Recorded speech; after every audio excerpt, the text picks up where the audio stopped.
لله رب العالمين والصلاة والسلام على سيد المرسلين أما بعد فأعوذ بالله من الشيطان الرجيم بسم الله الرحمن الرحيم الصلاة والسلام عليك يا رسول الله وعلى آلك وأصحابك يا حبيب الله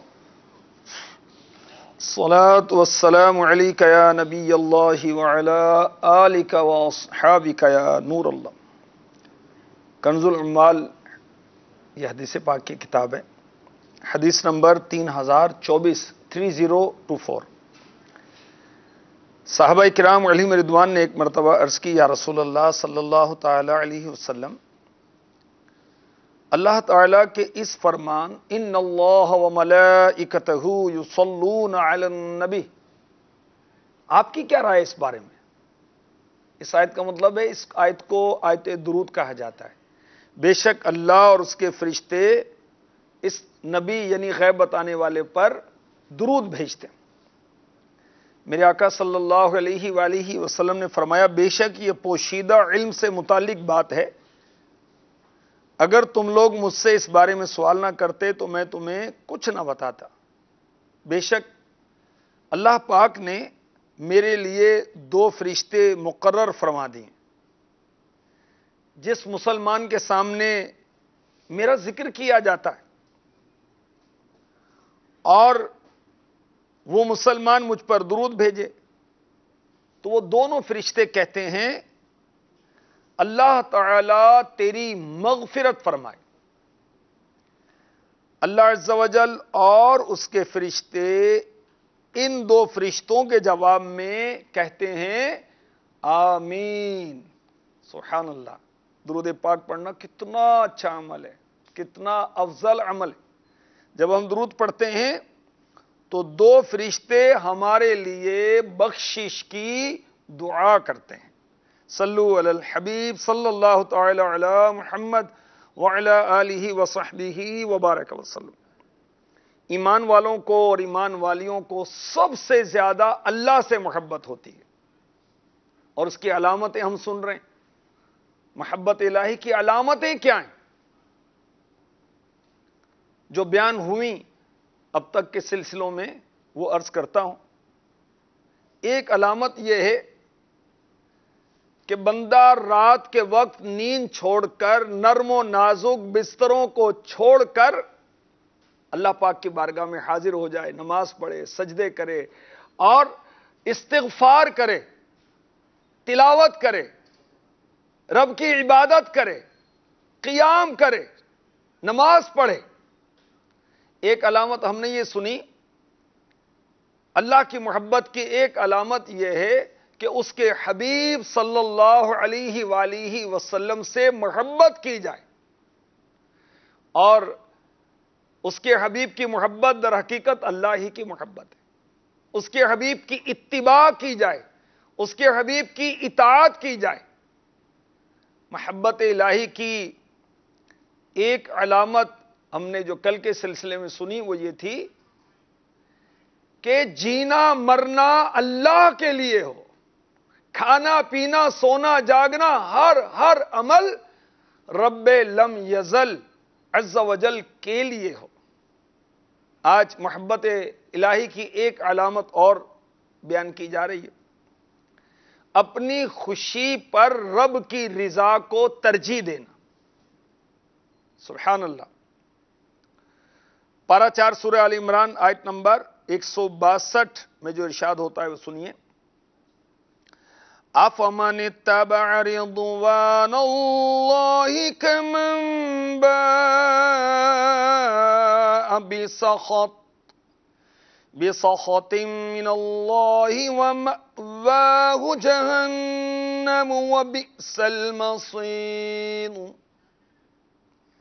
کیا وہ شخص جو اللہ کی خوشنودی کے پیچھے چلا، خوشنودی رضا، کیا وہ شخص جو اللہ کی خوشنودی کے پیچھے چلا وہ اس شخص کی طرح ہے جو اللہ کے غضب کا مستحق ہوا اور اس کا ٹھکانہ جہنم ہو، اور وہ کیا ہی برا ٹھکانہ ہے. تو جو اللہ کی رضا چاہتا ہے، رب کی رضا چاہتا ہے، اللہ تعالیٰ سے سچی محبت کرتا ہے، اللہ پاک کی اطاعت کرتا ہے، اس کے فرامین کے مطابق زندگی گزارتا ہے، اس کے حکم کے مطابق نماز پڑھتا ہے، روزے رکھتا ہے، حج کرتا ہے، زکوٰۃ دیتا ہے، صلہ رحمی کرتا ہے، اچھے اخلاق اپناتا ہے، اپنا مال اس کی راہ میں خرچ کرتا ہے، دین پر عمل کرتا ہے، دین کو پھیلاتا ہے، نیکی کی دعوت دیتا ہے، برائی سے منع کرتا ہے، ماں باپ کا ادب و احترام کرتا ہے، اولاد کی دینی تربیت کرتا ہے، دینی کاموں کی مدد کرتا ہے، دینی مدارس کی مدد کرتا ہے، دینی لوگوں کی حمایت کرتا ہے، یہ اللہ کی رضا کا طالب ہے، یہ اللہ کو راضی کرنا چاہتا ہے، اللہ کی رضا کے لیے سب کچھ قربان کرتا ہے۔ ایسا شخص اور ایسا جو رب کی ناراضی کا مستحق ہے،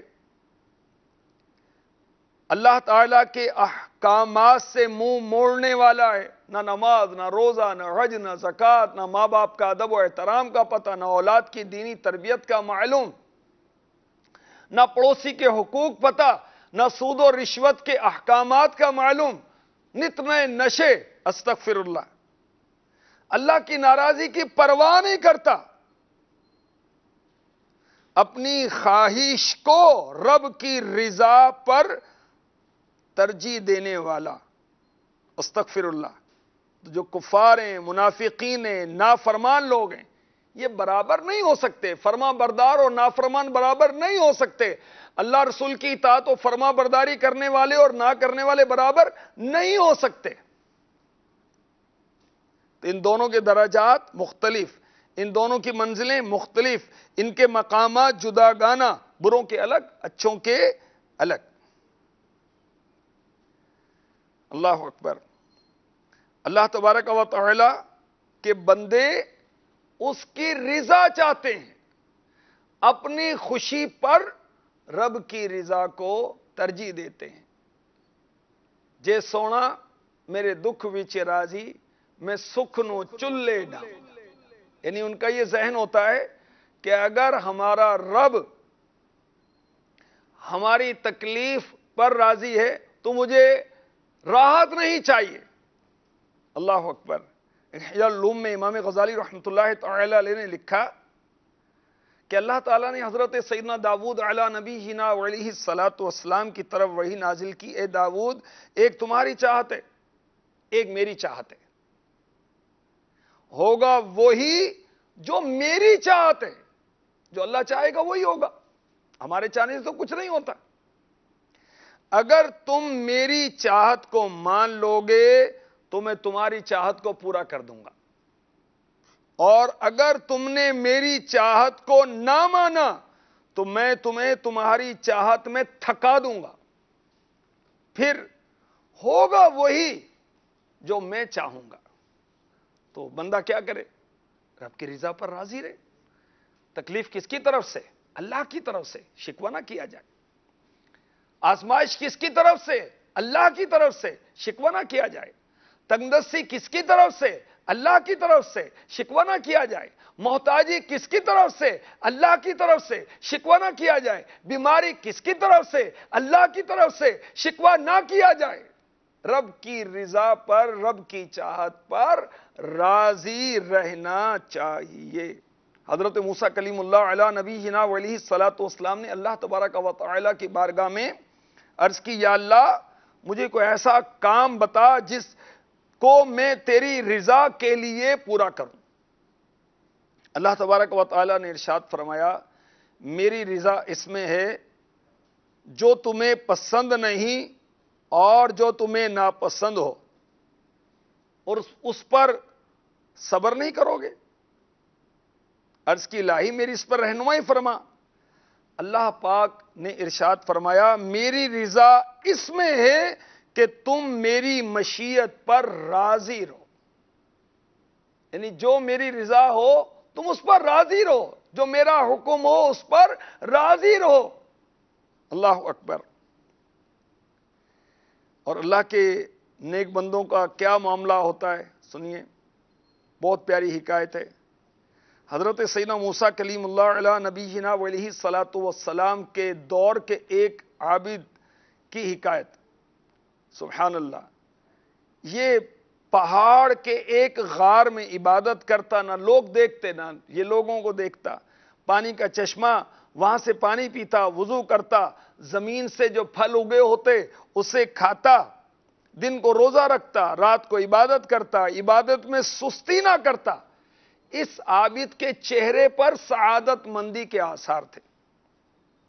حضرت سیدنا موسیٰ کلیم اللہ علیہ نبینا علیہ الصلاۃ والسلام نے اس عابد شخص کا شہرہ سنا، اس کی شہرت پتہ چلی تو آپ ملاقات کے لیے تشریف لے گئے. جب دن میں تشریف لے گئے تو وہ عبادت گزار شخص نماز پڑھتا ہے، ذکر و اذکار کرتا ہے. جب آپ رات کو جاتے ہیں تو اللہ پاک کی بارگاہ میں وہ مناجات کرتا ہے، دعا کرتا ہے.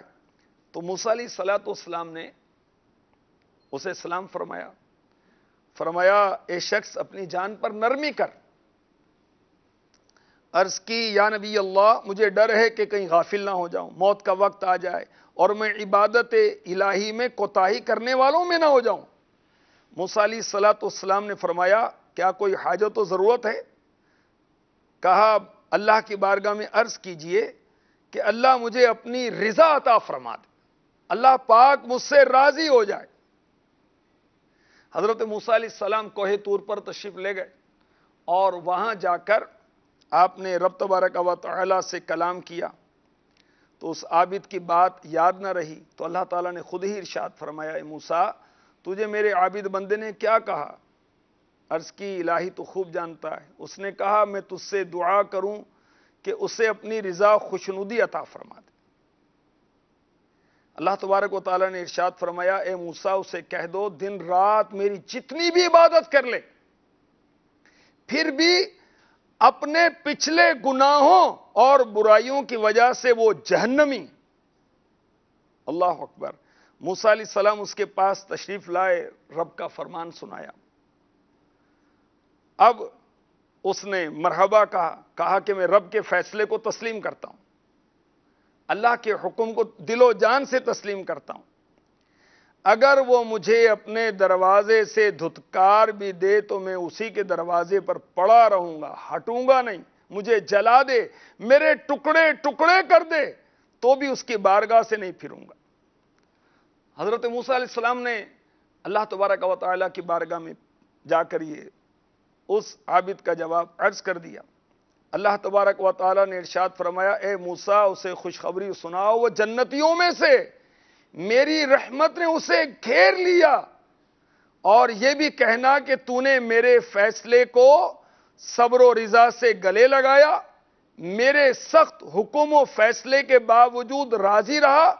اب اگر تیرے گناہ زمین و آسمان بھر دیں، سمندر کو بھر دیں، میں پھر بھی تیری مغفرت کر دوں گا کیونکہ میں بہت کریم اور بخشنے والا مہربان.